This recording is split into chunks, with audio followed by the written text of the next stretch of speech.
In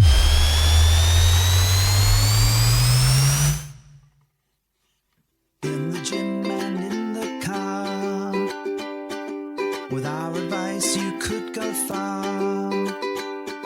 We fuck things up and we make mistakes, and talk about our sexy dates.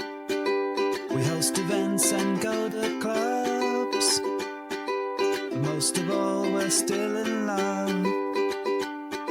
It's getting hard for this to rhyme, just as well 'cause it's bed hopping time. Hello and welcome to the Bed Hoppers podcast. My name's Mr. H. I'm Mrs. H. Thanks for joining us today. I don't know what episode number this is, No idea. but I can tell you this is a corker of an episode.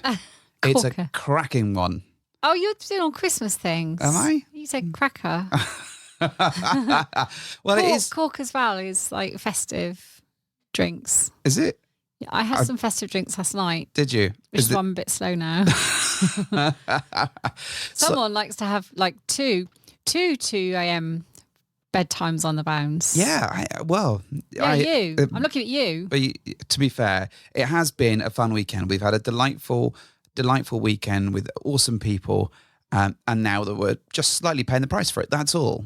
Yes, your fault. Maybe my fault. I might have had something to do with it. But the bottomless brunch was probably one Bottomless. of. Yes, we did very well. Yeah. But it was fun. It was good. But we'll tell you about that another time. Anyway, the thing that I want to talk about today, there's two things I want to talk about, in fact. Two things, I tell you. Two. Okay. Not one, but two. The first is Candyland. You can still get tickets to it. We've, at the Yeah, moment, not for much longer. It's 80% sold out. 80 mother trucking % sold out. Not many rooms left. So this is a hotel takeover and a club takeover, Penthouse Playrooms, right? 17th and 18th of January. There we go.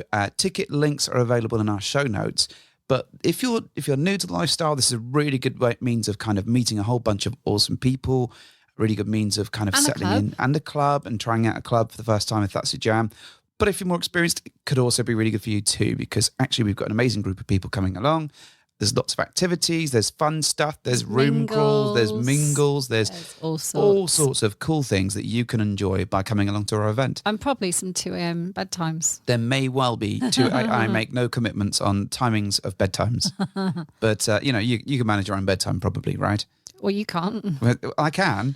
My bedtime is whenever I feel like going to bed, whereas that's different to your Drag idea. everyone else down with you. No, I think everyone was happy and enjoying the moment. All right. That's what I'm standing by. Anyway, you too can go through that at Candyland and get your tickets now. So there are a limited number available. There are also club tickets available. So if you don't fancy all the stuff that we're putting on, and you really should because it is awesome, you could just come along to the club on that night and get a ticket for that. So you still get to meet all the awesome people. We'll be there. Kate from Wonderlust will be there. So it's a joint event with us lot. Definitely joint event. Joint event. So come along, get your tickets if you haven't already. And if you've already got your tickets, we'll be opening up the chat group soon. We'll be announcing the hotel soon to all the people. All that good stuff will be happening over the coming weeks. So I'm really excited about this one. Yeah. I think we've got some good stuff lined up over the coming weeks.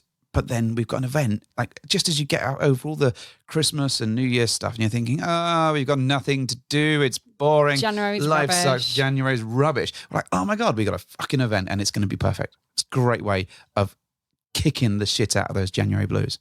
And some more sparkly shoes for you, no doubt. I'm sure that I will find a way of getting better shoes and sparklier outfits throughout the course of this. Excellent stuff. Yes. So the other thing that I wanted to talk about, right?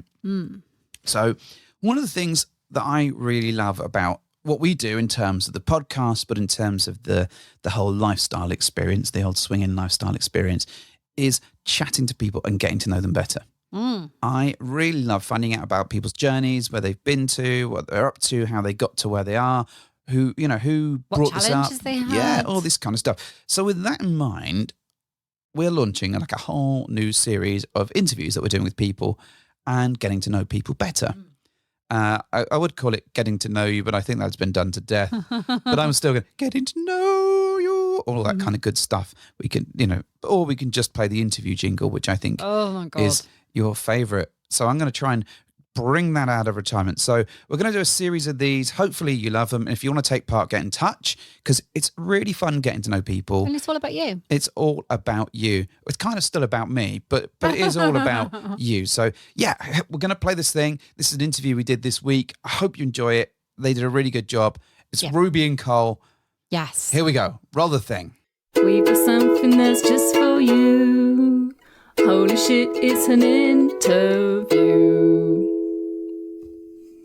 So I'm delighted to welcome to the show today some really lovely people that we've had the pleasure of knowing for around about 3 years now. And we're going 3 years. About 2 3 years. 2 years. All right. Well, we're trying to date it, but 12 years. the first time we met these lovely people was at one of our events, which was the Red Hot Party event, which was in Penthouse Playrooms in Luton. And so I'm going to welcome today, we have Ruby and Cole. Welcome to the show, lovelies. Hello. Should we do our own round of applause? Yay! Why not, indeed? Yeah, welcome to the show. It's really lovely to have you on the podcast today. So we're going to be talking to you for a little bit about some things, and I have no notes as usual. So Mr. H, I'm sure, has some wonderful questions to throw your way. Yeah. And we'll just make up some as we go along. Perfect. My first one is for having us. Well, you're welcome. Thank you for joining us. We're on the first question. What is the capital of... No. Actually, no. If you were a sandwich, what flavour would you be? Oh, don't do that. Someone asked me at a job interview once, if you were a tin of paint, what would be your warning label on that tin of paint? What, like toxic? And I was like, I don't get the question. This is... Which... No one has ever asked me that in a job interview, but I'm going to go with the sandwich filling. If you were a sandwich, what would you be? If you're an idiot sandwich, what is your form of idiot?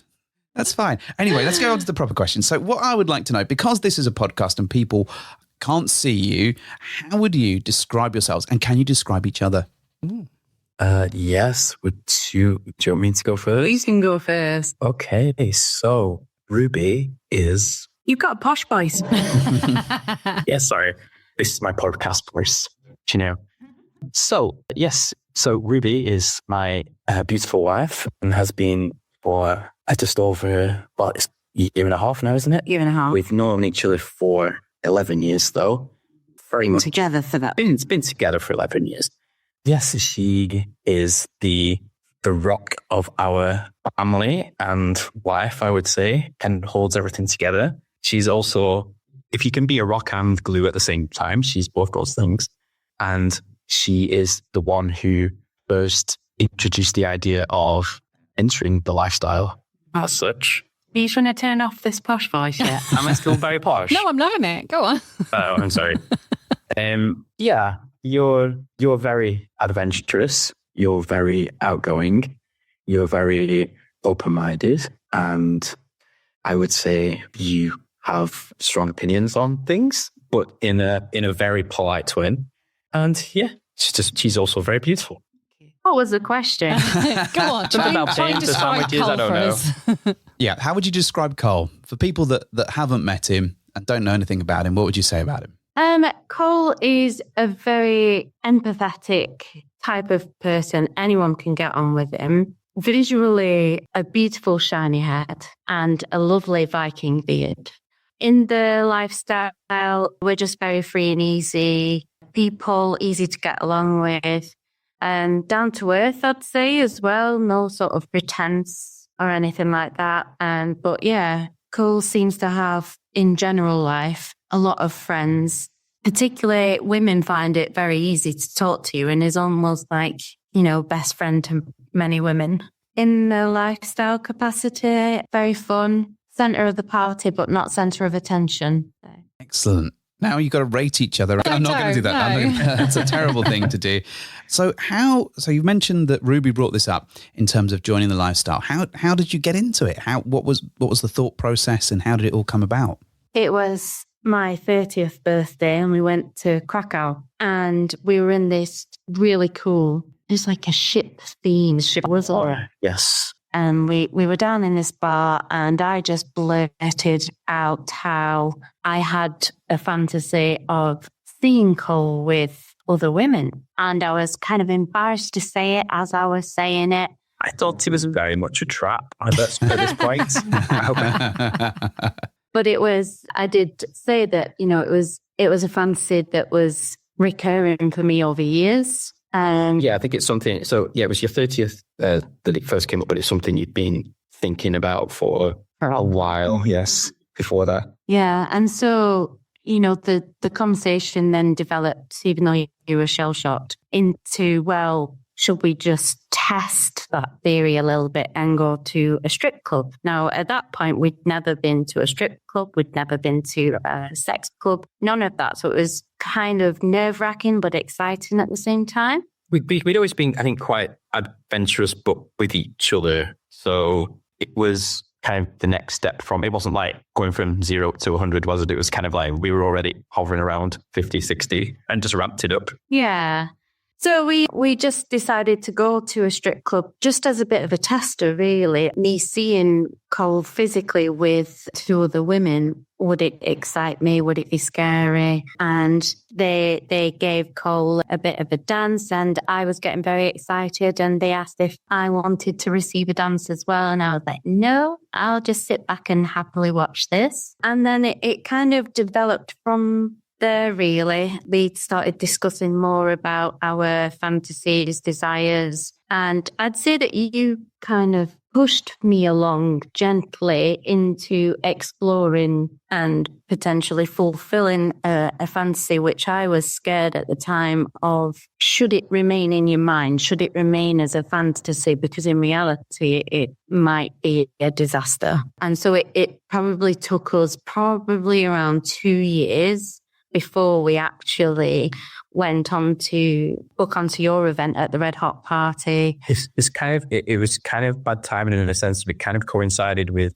the start of lockdowns and all this kind of thing. So we kind of opened up, I suppose, in the January. And then I think by February to March was when everything started closing down. So that did kind of put the brakes on to a degree as well. It was time to research as well. And that's when we discovered your podcast as well. And so I probably spent hundreds of hours listening to your podcast from the start. And it really helped us to change our mindset from what is societal norms and to help us come out of that mindset. One of your first experiences was coming to our events. How did that feel? Going through the door on that? I feel, not to blow too much smoke your direction, but I think the community that you have created and curated felt very natural to us. We had dipped our toes in other groups, chats essentially, and felt they were all a little bit too overwhelming and it's fast paced and like, I don't know how explicit we should be, but there was one occasion where we joined a chat for another event, which we didn't end up going to. But it was, as soon as we were in, we were bombarded with people saying, "Oh, you'll be involved in this, that, and the other." And yeah, it was a bit too. Well, hang on. So I think coming into the event, having already had the kind of pre-chat with yourselves and the lovely people in your community was very helpful. And yeah, we felt like even though we hadn't really met anyone, that we knew a little bit about the people, which certainly helped ease us in. And I think that really helped us in general just to, kind of realize what we wanted and what we enjoyed. Yeah. I've got to say, going into the Red Hot Party, there was a great build-up of excitement because the pre-chat was open for several months. And so it was a great way of building connections prior to the event. But it was also massively nerve-wracking and overwhelming too. And to be honest, even to this day now, we do still feel quite overwhelmed going into a huge event night. I guess it's equal parts excitement and fear, isn't it?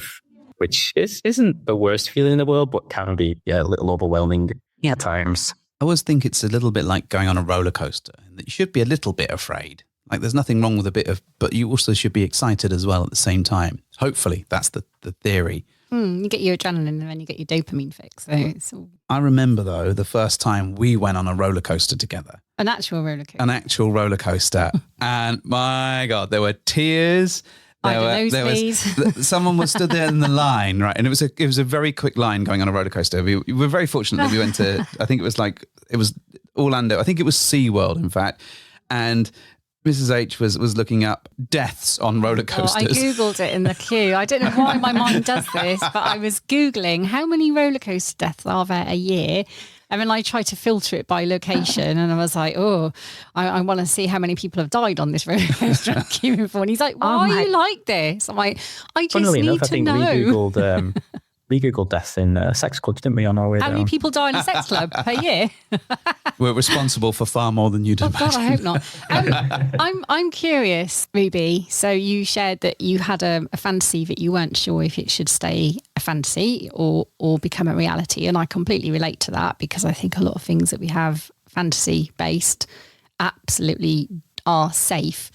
And we're kind of our own gatekeepers in that situation because we're protecting ourselves from something becoming way bigger than we think. And so in fantasy, it's very safe, isn't it? And it's like a sandpit environment. But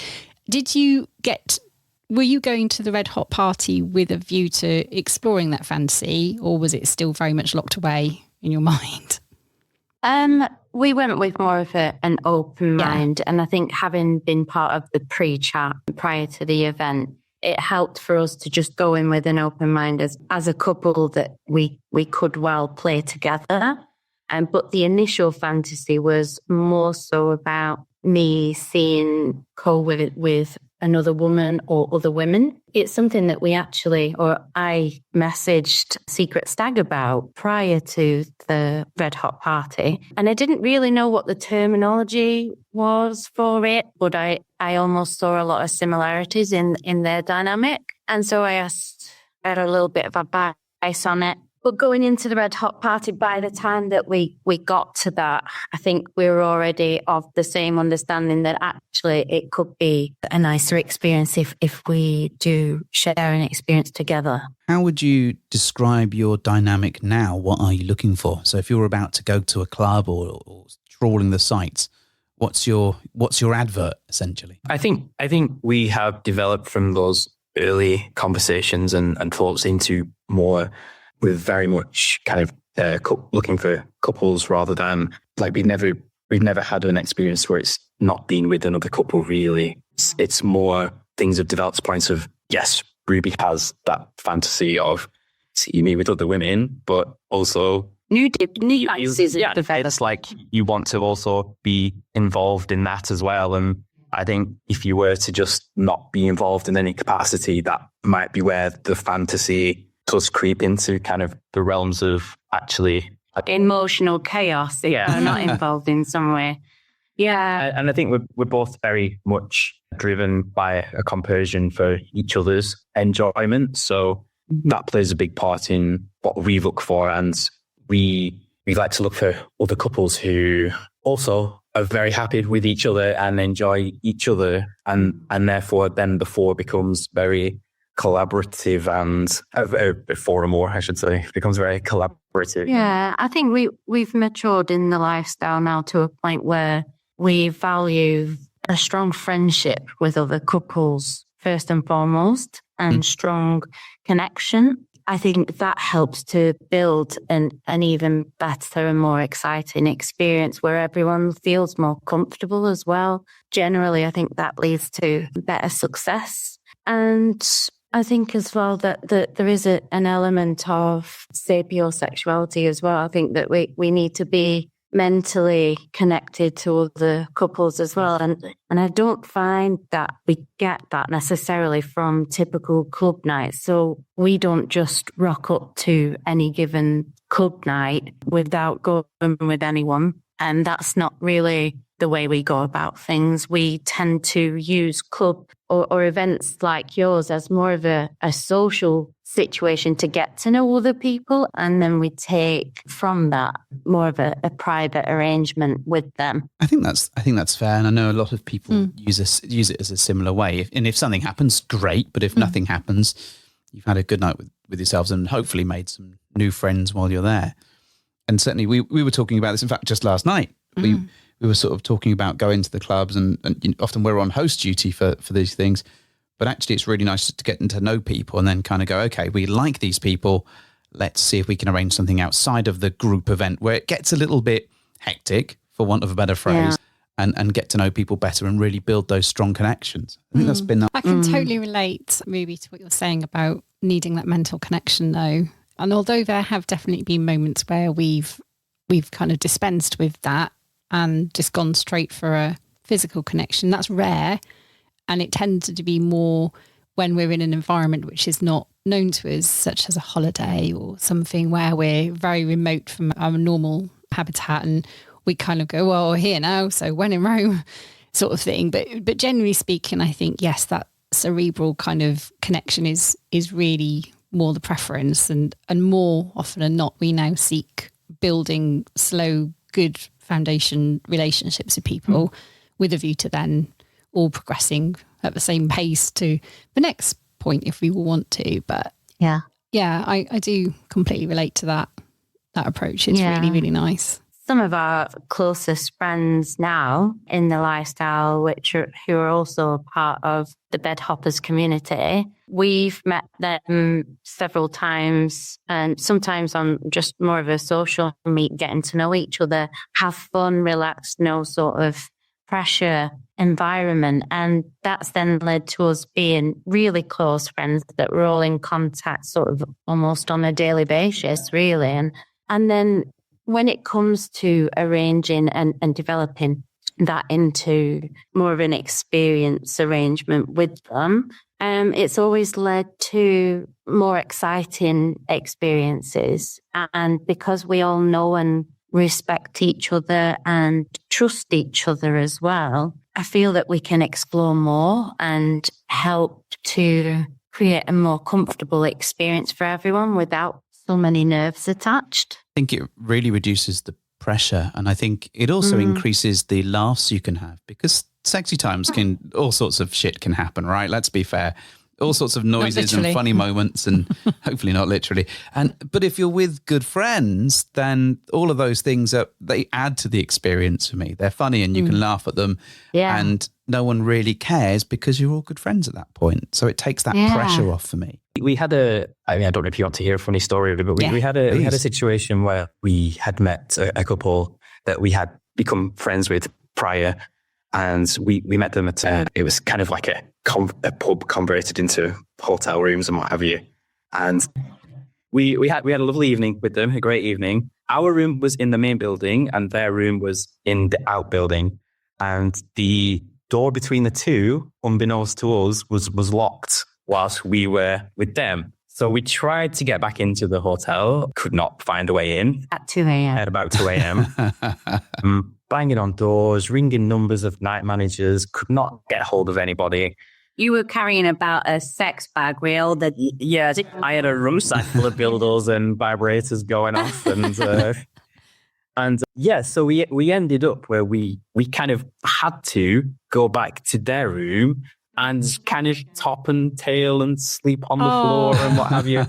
And you know, it was slightly awkward, but I think because we built that connection before, it was something we laugh about now and kind of laughed about at the time, really.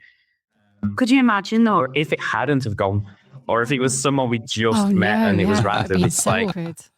I think certainly, like you said, it's like the laugh side of it as well, and the connections other than just the sex kind of helps round out the entire experience, definitely. It does. And I love the point that you made, both of you actually, that you've made friends that you speak to every day. And even if those just remain social catch-ups or daily check-ins or little like conversations at the side that add value to your life in some way, and they don't ever become more than that, or very rarely maybe. And I think that's wonderful. And I really value all those friends and connections that we've sort of attained over the years. And I think they're probably my closest friends. There's always someone there who will, if you need them, they're there, or they'll check in with you or just say hello. And that's amazing. And that's the side of this lifestyle that I never anticipated would be a thing for me. I think there's a great freedom of like when you can open yourself up to the degree that we tend to in the lifestyle with somebody, it opens up a lot of other doors. Yeah. Where you said to people, you can be a bit more honest with people that you perhaps wouldn't with some of your closest non-lifestyle friends for fear of either upsetting them or judgment, them thinking you're strange for bringing it up. But there is that openness, I think, which we really like in the lifestyle of just... Our lifestyle friends are definitely the least judgmental. Yeah. people. Oh, yeah. And, you know, a lot of regular life, I don't really like to call friends vanilla friends, but, you know, there's certain things that are far too shocking to most people and societal norms. And so there is only one or two of typical life friends that are willing to hear about experiences or references to things that we've got up to, because it's just too much for the typical person. So it's nice that we have those lifestyle friends that we can just be ourselves and authentic and funny and take the mick out of each other. And yeah, it's nice. You can be yourself more. Do you know what? I think people's sex lives are radically improved as well by sharing stories and experiences with like-minded people. Even if they're people you're never going to have sex with, it's good to share things, that the highs and lows of, you know, relationships. Relationships are hard, right? You have to work at them. And, you know, how many marriages kind of break down because, you know, sex either doesn't happen or goes off a boil a bit. And it would be so much easier to just have open conversations about the things that worry you or the challenges that you find in keeping relationships strong. And that can make the difference between not knowing what to do to save your relationship sometimes and maybe just sharing an experience and gaining some advice and insight from people who won't judge you for having that conversation. And I think that's been incredibly useful as well for people. Just like men particularly don't open up as easily maybe to other people, and it's really good to see those bonds strengthening as well between the male members of our communities who find solace in kind of each other and can support each other, and I think that's amazing too. Though, talking of bonds, what I really loved is as Cole started this, can I tell you a funny story? Oh yeah. Ruby's face dropped for like 10 seconds and you could see what fucking story is he telling now? And it was like, as he started going on, you could see that the Rolodex of emotions going through and her face was like, am I going to have to stab a motherfucker at this point? And then he started, like, we got into the story and she's like, oh, this is funny. He may proceed at this moment. I do the same with you, to be fair. You start reeling off stories. I think, oh my God, what's he going to come out with now? I don't know half the time. Which story is it? This is the Am I going to look thing. like an absolute wally? No, who it's knows? normally me that looks like an arsehole. Actually, to be fair, it is normally you. Normally is, because I tend to speak without thinking so much. But, which kind of leads me wonderfully into my next scribbled note, which is, what have you learned about yourselves in this adventure? Have you learned anything you didn't know before? Yeah, I think we've learned that we are very much people pleasers in general. And I think we've learned that sometimes it is okay to be a little bit more selfish in terms of, yes, there are things that we enjoy, things we don't enjoy. And there comes a point, certainly in the lifestyle, where you certainly shouldn't go along with things to please others. That's not to say, obviously, there's times and there's things where, you know, you pushed your boundaries slightly and you work around those. But I think just to be, a bit more sure of ourselves in general and not to overthink how other people might interpret how we are. And perceive. Rather just be ourselves. And if people gravitate towards that, that's great. And if they don't, well, that's up to them. That's no problem either.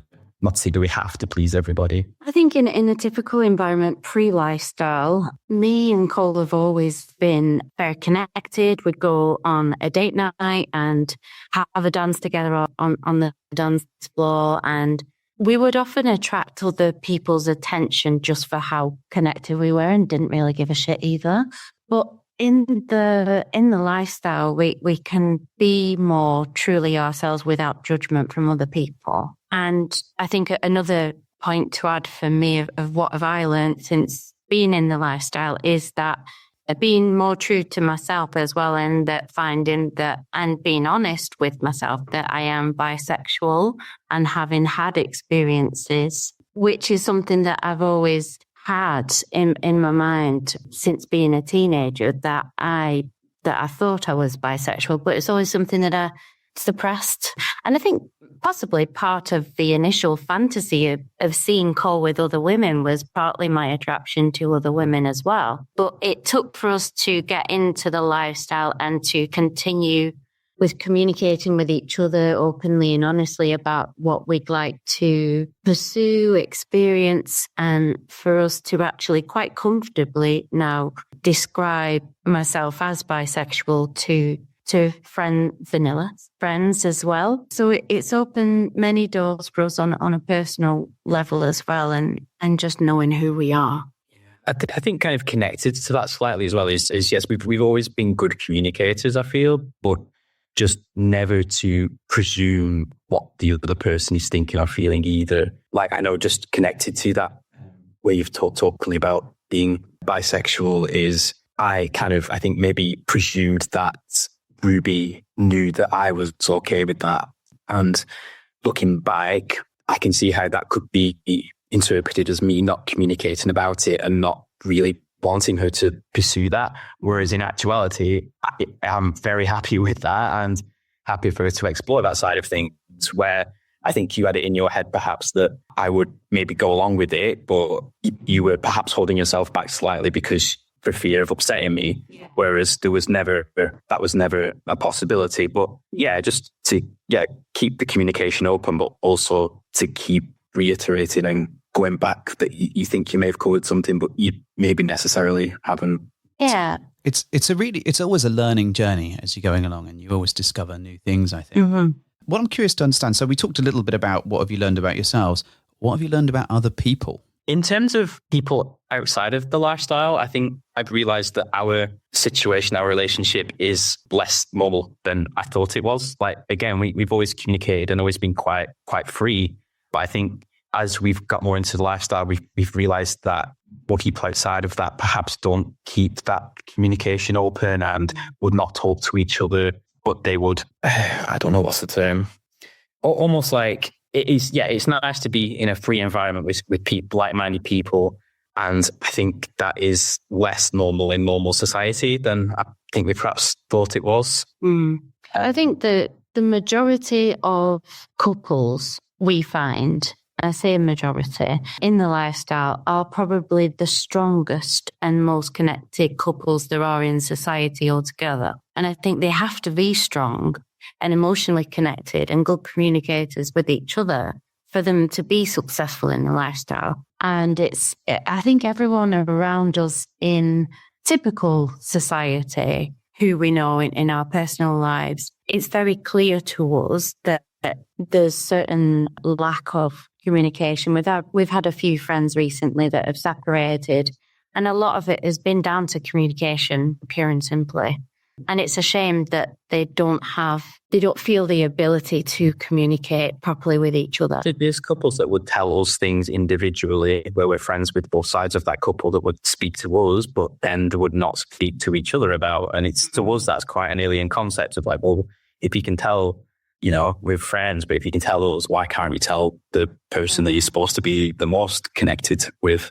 Yeah, that's a really, really good point, actually. And it's really interesting what you find out about other people as you go through this, not just yourselves. But I have a question now for you both. What have you found to be the main challenges so far with lifestyle?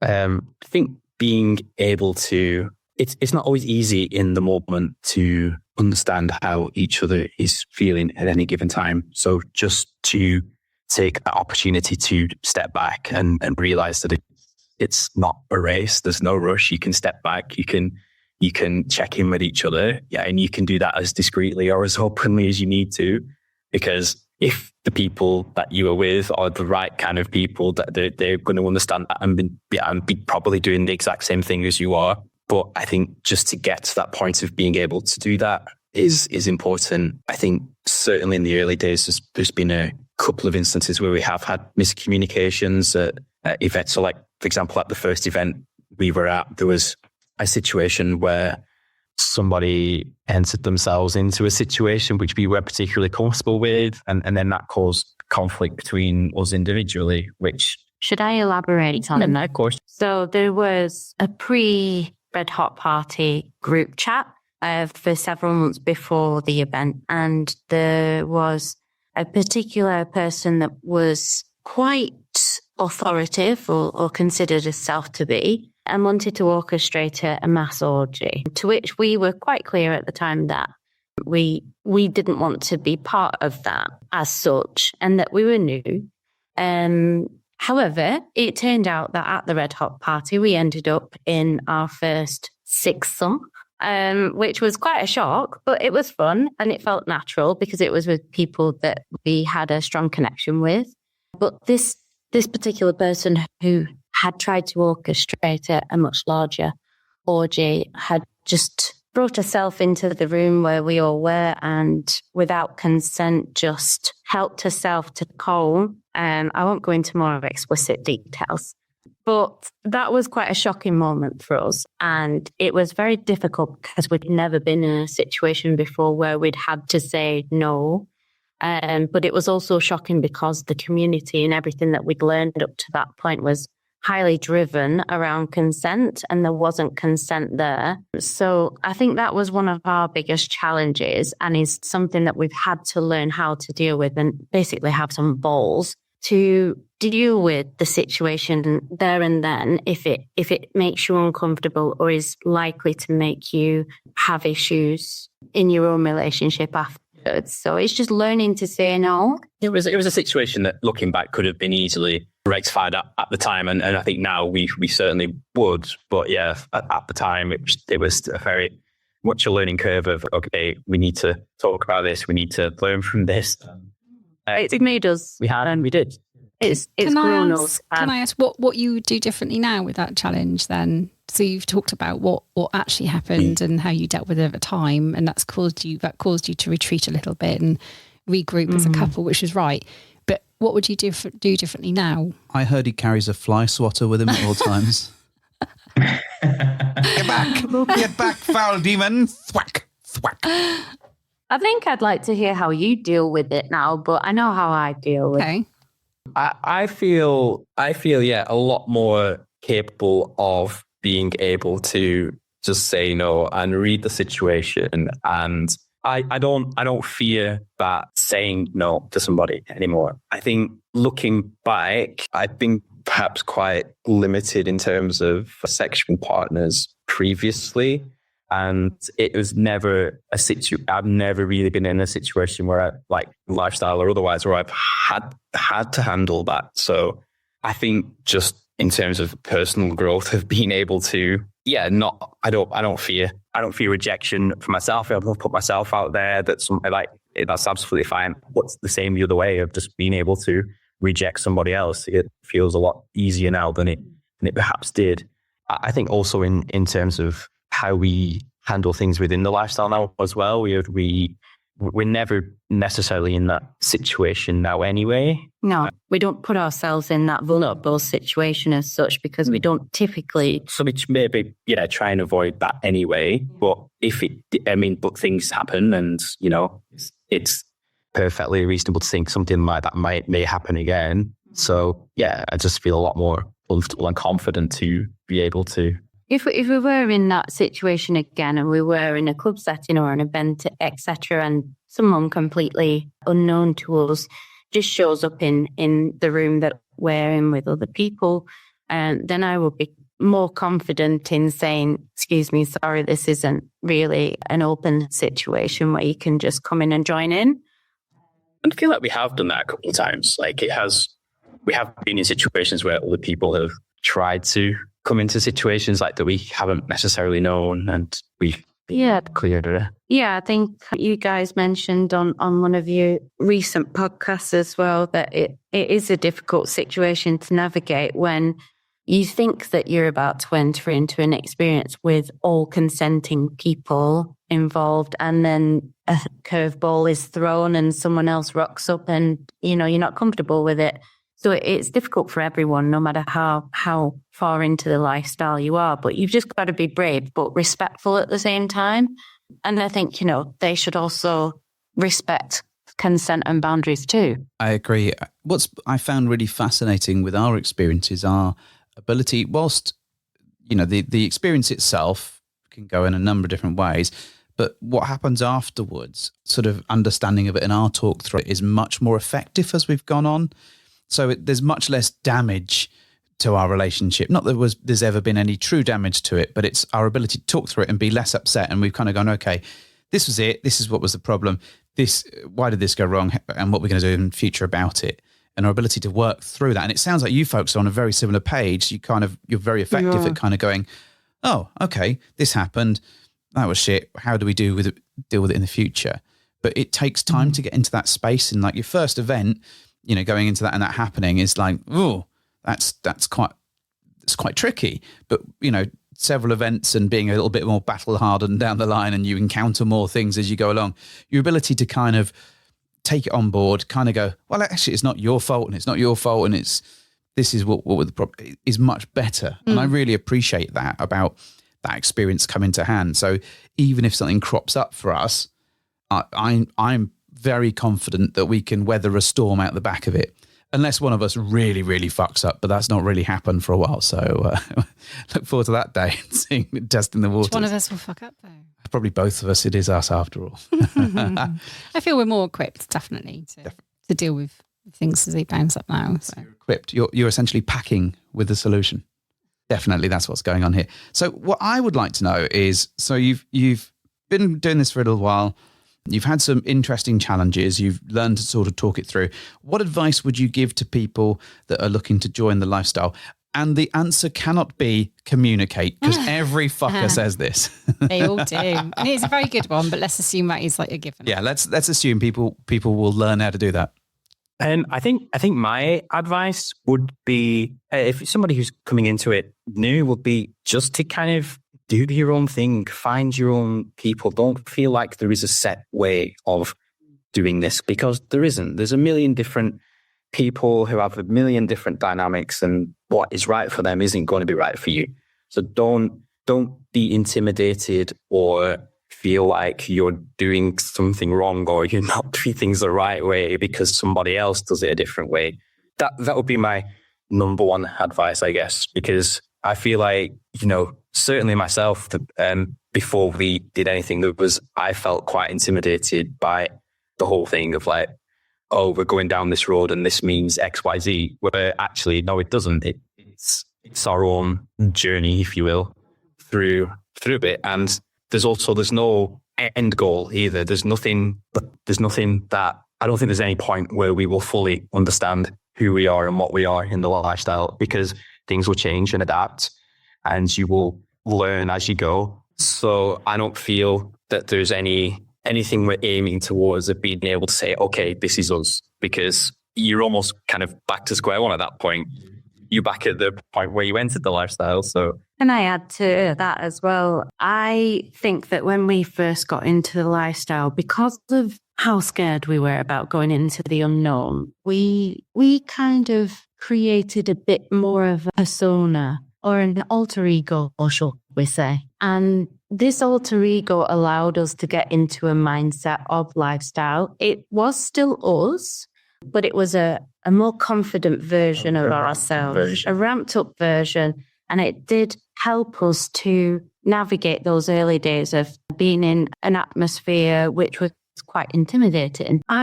If I could do things again differently, I would just say from the start, just be yourself and be authentic to who you are.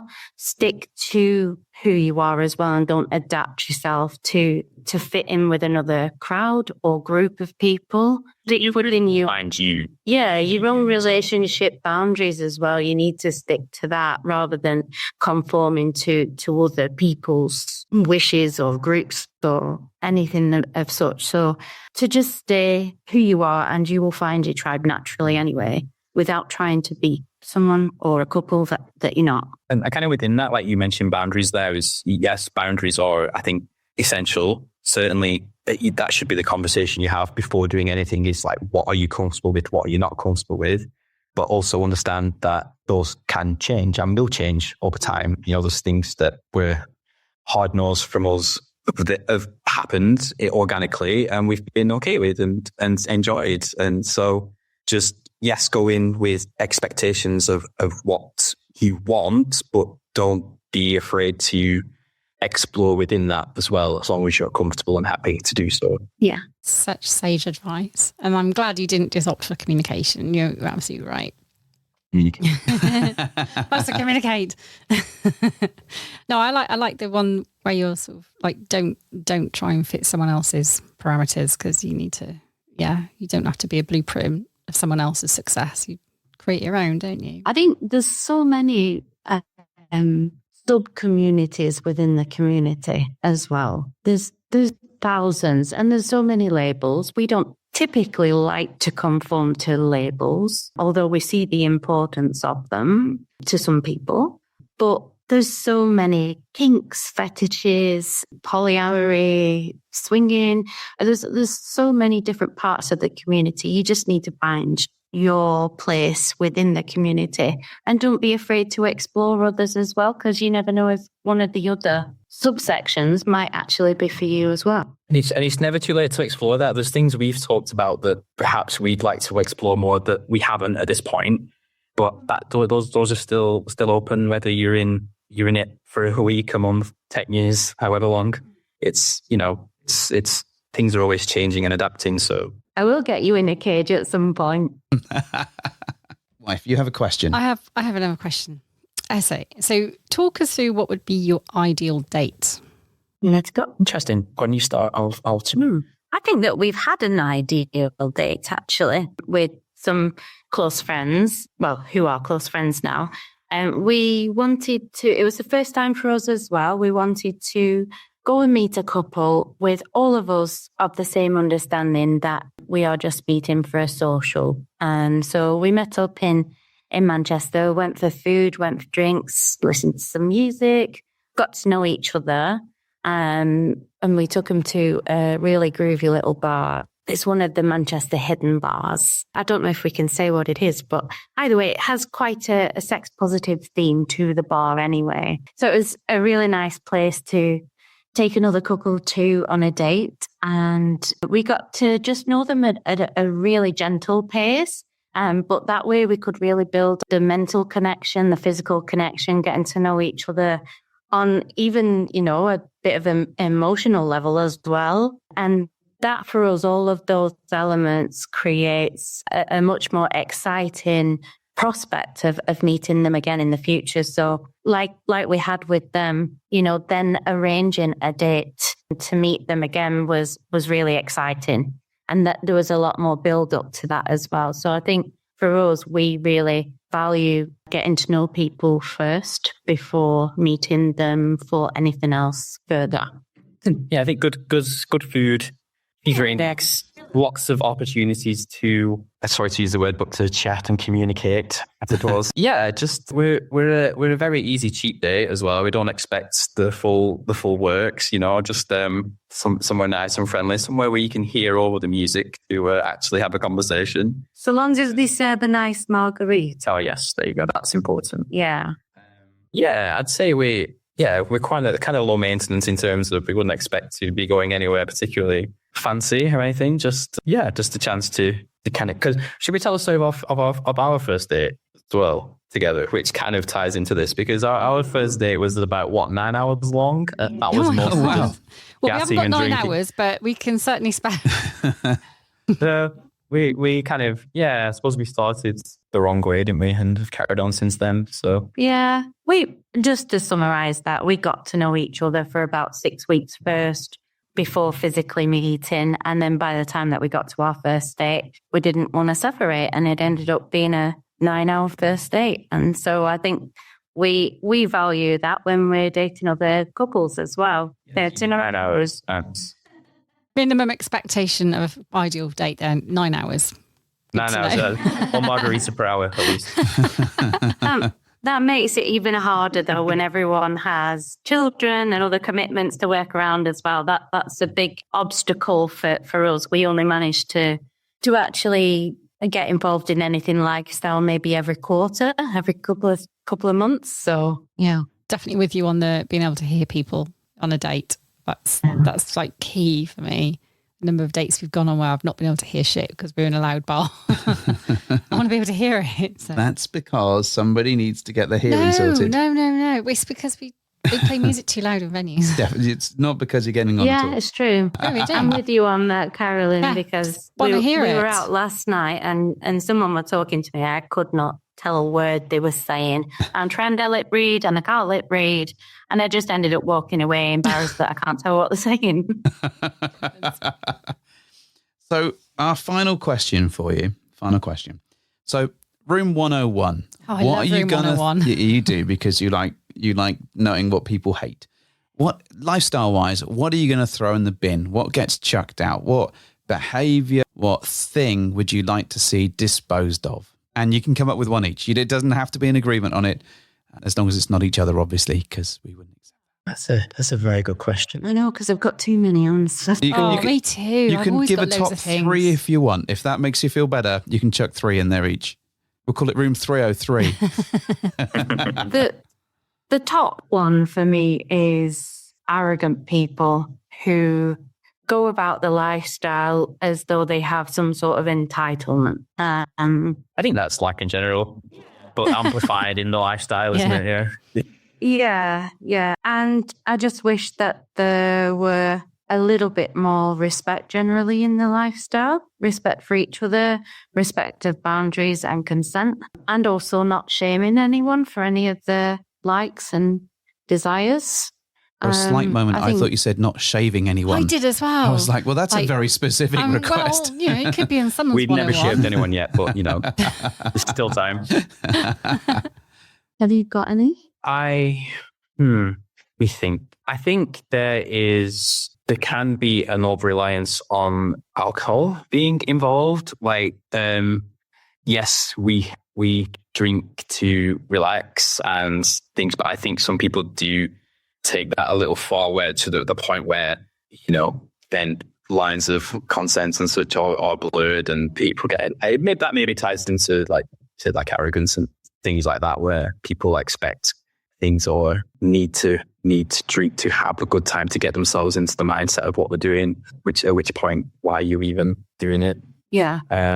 I tell you what, I have got one little bugbear of the community in general. And you see it a lot on like Fab, although I despise Fab. Much more of a fan of Swinghub.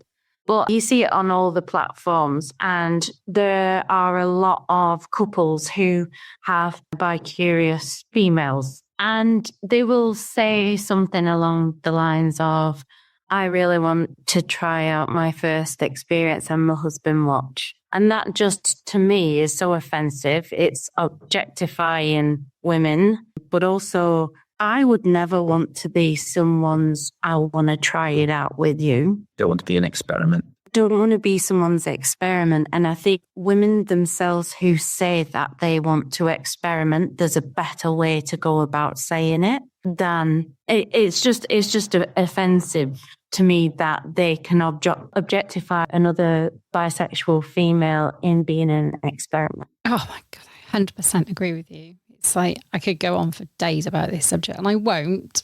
Maybe 9 hours if you've got spare. No. If you fancy a date one day. But I completely resonate with this. And another thing that probably grinds my gears on that particular subject is when there's an expectation that just because you're bisexual, you will be open to any kind of female encounter or experience. And you're like, well, hang on, whether you're straight or bisexual or gay or whatever you identify as, it doesn't mean you automatically fancy someone or want to have sex with someone. Why should it be the case that if you're bisexual, you're going to get it on as women in that particular experience? And furthermore, you're going to be, objectified as a spectacle, so men can sit around and watch that. I'm like, come on, really? There's you're really kind of abusing the emotional connections that I value with women so that you can use that as your experiment. Like, yeah. Something about the... I think we have... No, go for it. I was going to say, I think we've never experienced this directly, but we do have friends where they have came out as bisexual to family and other friends, and their responses to the male of that relationship, oh, are you okay with that? How are you feeling about that? And it's like, you're still the same person as you were. It's just, another part of you. It's not. Yeah, it's almost as though the female needs almost permission from the male. And obviously we do it in some degree communication in the lifestyle, but it's putting the emotional judgment on the male counterpart of that relationship. Are you okay with that your wife is bisexual or she's come out as bisexual? Almost the assumption that it makes them more likely to stray, if you will, because of that. Oh, you've got double the threat now. Yeah, it's like, no, it's still the same. It's just... Well, it's interesting because when people come out as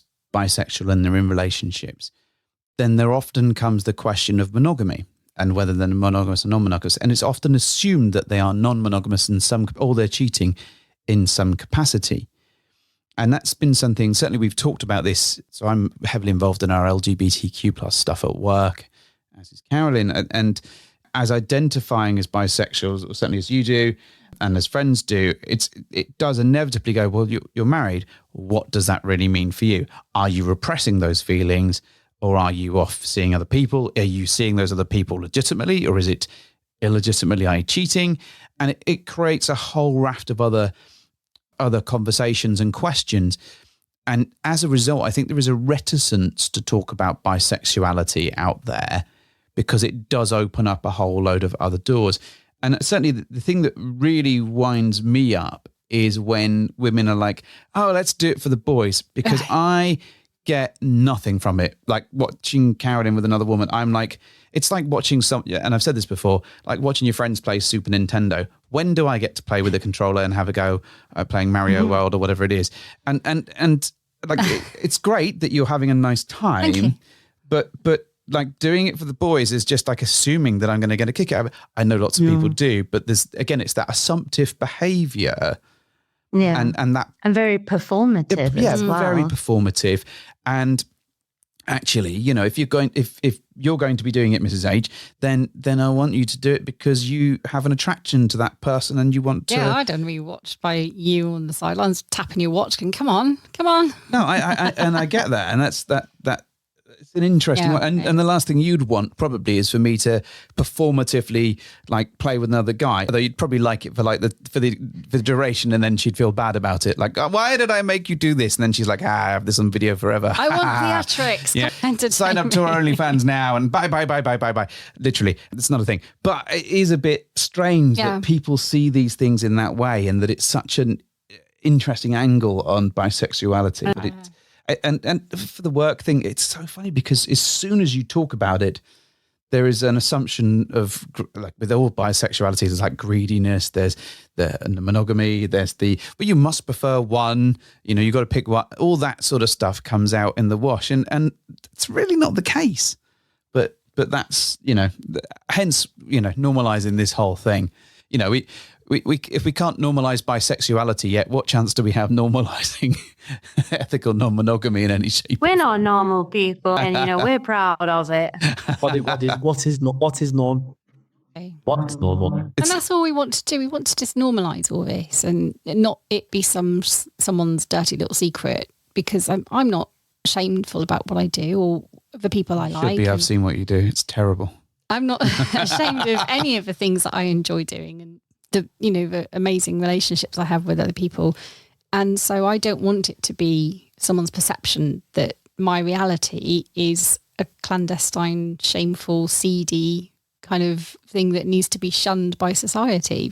And so that's why we do this. That's why we open up dialogues with people, every day if we can, just to kind of make those topics less taboo and normalise things like this so they don't have to be kept in the dark and we don't have to be shunned. So here endeth my TED Talk. Thank you for coming. Thanks for joining. Very good TED Talk. Join us for the next 9-hour session. So I did lie. There are in fact 2 more questions for the penultimate one is, do you have any questions for us? And that's okay if you don't, but we're here if you want to ask.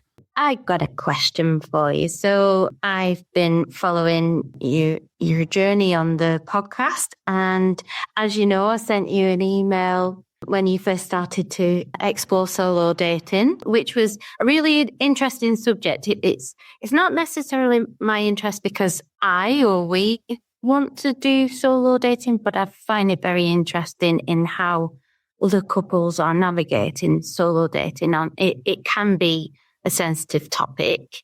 So you have developed with more solo dates. How are you currently getting on with your solo dating adventures? You can answer that first. You can answer it first.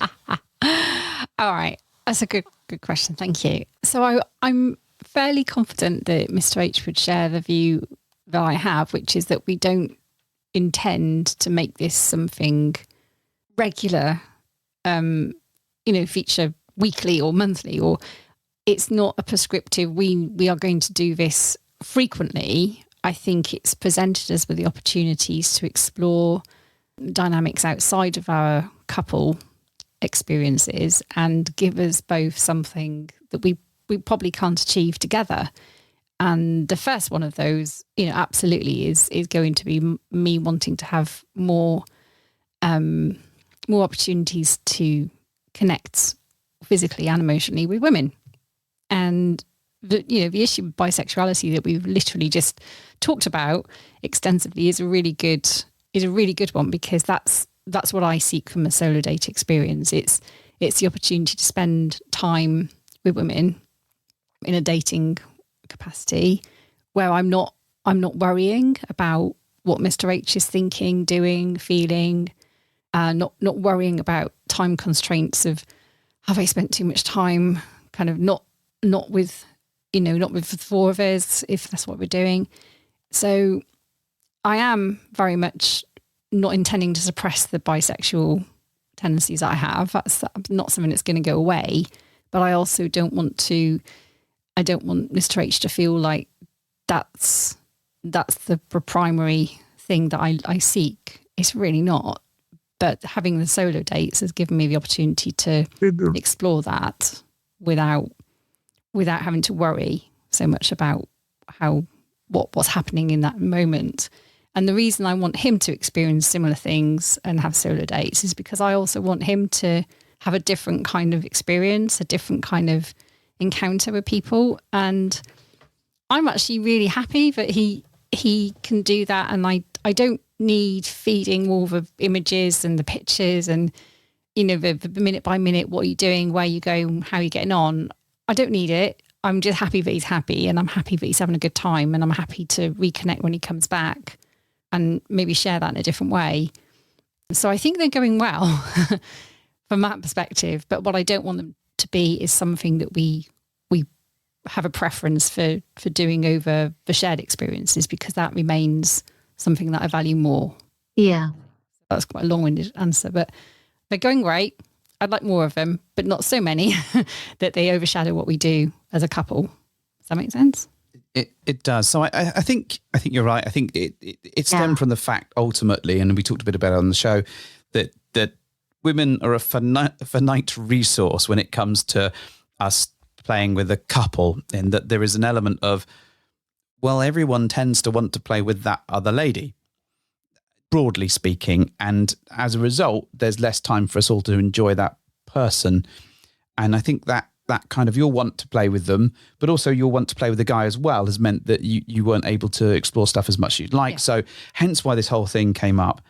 I think we've had a couple of solo dates each now.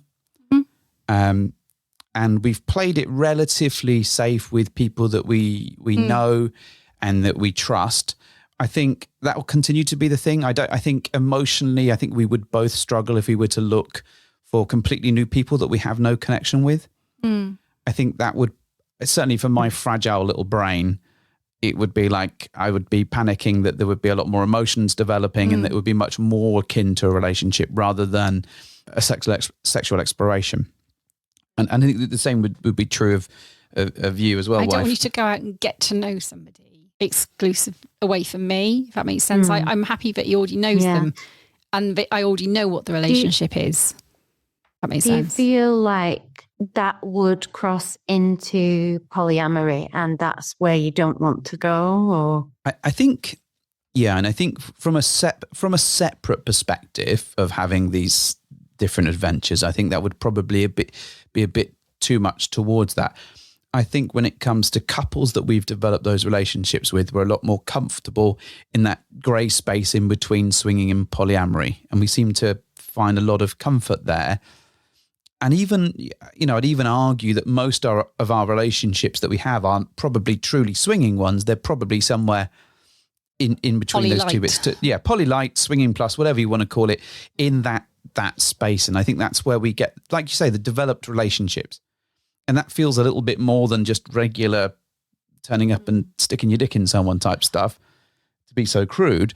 But I think the relationship is the bit that we really care about. Yes, it is. Yeah, but I don't want him to go and find new relationships that I'm not part of, because it's never what we set out to do together. Not that we have a mission statement particularly. Well, I think we don't want to separate so much that we're finding new relationships that the other's not part of. Tend to be very risk averse, I think. We protect our relationship. Try and protect the relationship as much as we can. So that's kind of where we're sat. Yeah. I think we started talking the other day about maybe looking for another date, and whether that's with same people or someone different, we haven't quite figured that out. The difficulty is that Carolyn is less motivated to go and find people. So, and doing any of the, what I traditionally call fabmin, but the looking for people, the hunters, whatever you want to call it, the going on and doing all that, less inclined to do it. I'm more inclined to do it, but as a single person would have much less success. So there is that sort of, we both have a hill to climb to get at the end of it. But in terms of experiences, it's been really fun. We've enjoyed it. We've certainly found that I think we initially certainly came in with a bit of is the hot wifey sort of hot husband route what we want out of it? And that's not really the thing, because you don't tell stories. And this isn't a slagging session for you, Mrs. H. You don't tell stories. No, I can't, you're right. You can't tell stories, and you don't get anything from the stories that I give you. Not really, no. She wants like a bullet point, what happened? Well, I'm more interested in what they had to eat. Yeah, and then... Did you have a nice meal? Tell me what you had. Strangely more jealous about the roast potatoes that I've eaten than anything else. Yeah. So yeah, there is that, and that's certainly been a learning. Whereas I'd like a little bit more detail, a little bit more information. But you're not turned on by the fact that I'm going out and having experiences with women, though, are you? The challenge, I'm not turned on by the fact that you're going and doing it, but equally, I wondered if it might be nice to hear about it in a sexy way. You'll never know. But I will never ever know that joy. But what I have found out is that I'm pretty good at doing that for other people. At least I think I am. So I'm quite good at creating like a narrative or presenting it back in terms of, oh, look what I'm doing with your wife. This is sexy, and this is what we're up to, and isn't this naughty, and look at this picture and look at that. That I'm a natural person at telling stories, but they might take 9 hours, which is probably good for you folks. But so that I enjoy that aspect. So I didn't know whether I would enjoy it back. But what it's transpired is that I'm never going to get that back anyway. So I might as well just like put my big boy pants and grow on and live with the fact that that's not going to be the case. Is that fair? It's very fair. It is very fair. But what I like to add to that is I do get something from the thought of Mr. H going out on these solo dates. Is it peace and quiet? Peace and quiet, absolutely. I can have what I'm telling you. If only I could make it work. But the point is... I love the concept of what he's doing. So he gets ready, he goes out. I like the fact that I'm in his frame of reference at that point, to the point when he leaves, and he's very attentive to, we're not doing the same thing tonight, and I love you, and this is all. We're very connected until we're not, and then I'm left with my thoughts, and I find being left with my thoughts and my own imagination to be probably far more of a turn on than the being fed the reality of what's happening, if that makes sense. I don't need the feed.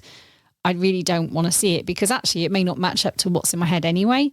But I am quite excited by the thought of, I wonder what he's doing, I wonder how it's going. I bet they're doing this now. But because I don't see it, am I, okay, well, I'll just have to imagine that. And that's exciting. That's fine. Whereas if I'm fed the reality, I might think, oh no, maybe that's not what I had in my head. And maybe that's kind of changed my perception of the reality that's happening. And so I'd rather be left with the thought of, I think I know what might be happening, and I'll never know. But that being said, I don't want to be completely ignored. So I'd like a little bit of information, like, we're now going somewhere You like we're having our meal now. updates. This is a picture of our meal. And she's like, oh, great, that looks wonderful. We're now going to like the fun and that's activity. fine. At least I know you're safe. Yeah. I know you're going to next stage. I'm like, And cool. you like that sex will begin shortly. And then she like it's like the sex has done now. Sex is done. but It is over. I also don't want to be part of that. No, I know. That's your experience. I get don't that. want to be the one going, oh, hang on, I'm over here. Where's my picture? I don't want to interrupt your vibe and spoil that, because I think I want you to have that experience for what it is and not have to worry about the fact that I'm there going, where's my fucking picture? Come on. I don't want you to interrupt your great experience to deliver something that I need to see. I don't know. Just have a good time. I'm happy. Yeah, I think I was just making the point really that it's really interesting to see how you're both navigating something that's quite a new, possibly scary experience for you both to go through, and how do you handle it and trying out different ways.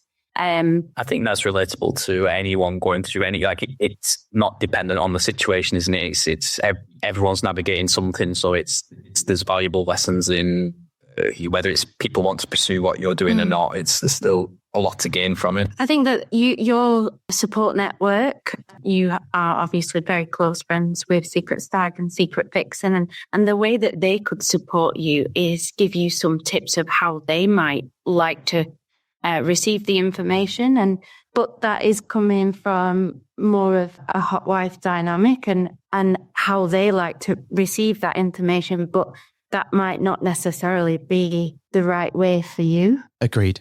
And I think that's been one of our takeaways, and the way we've seen it work with close friends has been very much a hot wife sort of angle, and it isn't that isn't what we're doing.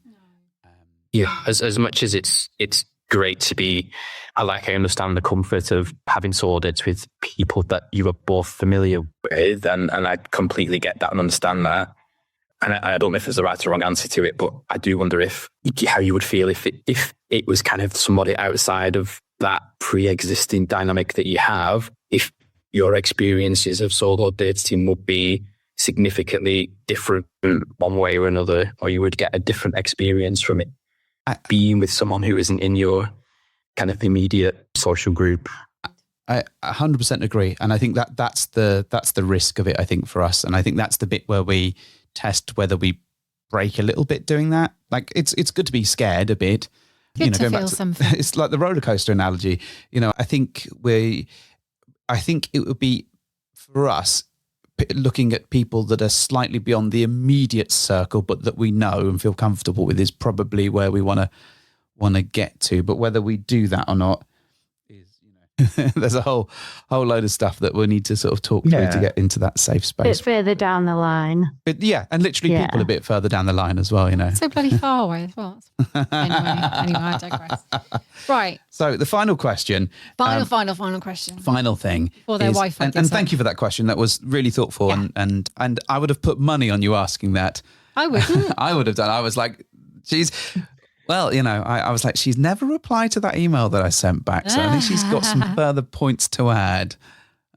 Anyways, so the final question is... It's hard to ask without kind of, it's from an absolute no judgment at all on how you navigate things. It is just a genuine interest in general and interest in you two as a couple. So that's where it comes from. So I guess we just didn't want it to seem like there was any kind of judgment or, That's all right. If you ever have a spare 9 hours, we'll catch you up. No, well, the thing is we're 8.5 hours into this podcast. So, well, the thing is any question like that, I don't mind, because it's talking about myself, which is, of course, my favorite topic. So I have no qualms answering anything.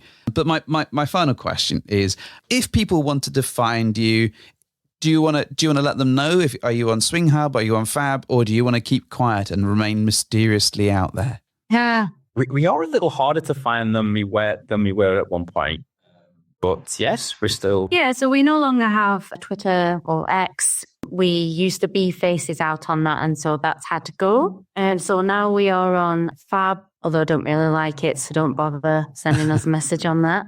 And Swinghub as RubyandCole. Fantastic. I just want to say a huge thank you for coming on the show, for answering honestly, for looking fabulous, for being great guests. And you're welcome, Thank you. Thank you for having us. Right, you're very welcome. I'm just talking to myself now in the little. Was, yeah. Thank you. You're the best, Mr. H. Well done for turning up again. I think when Ruby mentioned about us potentially, speaking to you, I think my initial response was, I don't know how much we'd have to talk about, but Turns out quite a lot. has flown by, and it's been really good. Oh, thank you. Well, amazing. I am a big fan as well. I've listened to all of your episodes. Oh yeah, huge fan. You probably But I do thought we some might- kind of certificate by now. Yeah, surely. you need some bed hopper points. We'll give you some. I need a big badge.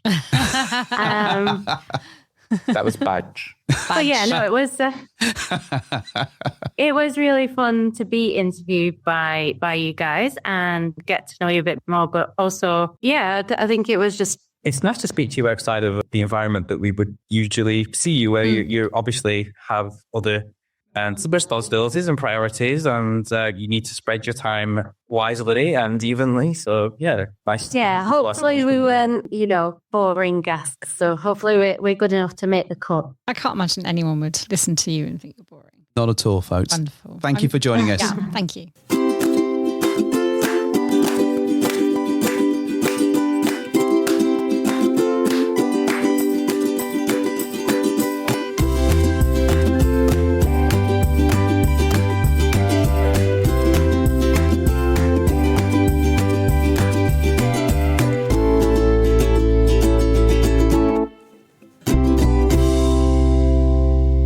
So I just want to say a massive, massive thank you to Ruby and Cole for being such wonderful guests on the show. They were tremendous. They were tremendous. They were very entertaining, very eloquent. I enjoyed what they said very much. Yes. Some pokey questions. It was good. I think this is a goer in terms of a regular feature. Probably, maybe. I don't know. What do you think? Well, when you said pokey questions, I was thinking there weren't any Pokemon questions. No, there are no Pokemon questions. There was not like, what is your favourite Pokemon? Maybe I'll weave that into future interviews. What is your favourite Pokemon? I don't have a favourite. You've got to pick one. All the others are going to die. You can only save one. Who are you going to save? Oh my God. Which Pokemon? I do like a Zigzagoon. A Zigzagoon. He's not like one of your regular up there favourites, like the starters, like Pikachu and Bulbasaur and Squirtle. He's not one of the mad popular ones. But I just like him. He darts around. He's hard to catch. He's really cool. He's a little raccoon. And his Galarian form is very pretty as well. So I like a Zigzagoon. There we go, folks. You heard it here first. He's not my favourite, but I do. Who is your favourite? I don't have a favourite. Well, I love them all equally. Do you though? Yeah. Even the ones that are like Binachu and Lightatron. I mean, I don't and- like a Weedle. No one likes a Weedle. That's just like, shouldn't even exist. Is that just a worm with a? It is correct. Yes. It is a worm. It was one of the original ones, wasn't it? Oh, stupid. It's just pointless. Doesn't it evolve into something? Get it out of A bigger worm? bin, Niantic. It does evolve into a bigger thing. Again, worm related. Don't like it. Forget it. Much exciting. Anyway, join us next time round for another fantastic interview. We've got another great one lined up that we're in the process of editing. We've already recorded it. This is how amazingly on the ball we are for this week only. Don't worry, we were planning to do more. We haven't got any more in the diary yet, but we will do very soon. And we'll share them with you. So if you liked it, let us know. If you hated it, I'm sorry. Don't let us know. Just don't let us know. It's fine. But also, if you feel there's some questions that you'd like to see us ask, just drop us a message and we'll try and include them in the next interviews. Obviously not the one we've already recorded because we can't It's in time the travel. past. Yeah, it's happened, isn't it? Anyway, well, Mrs. H, do your thing. Well, thank you for hopping into our bed.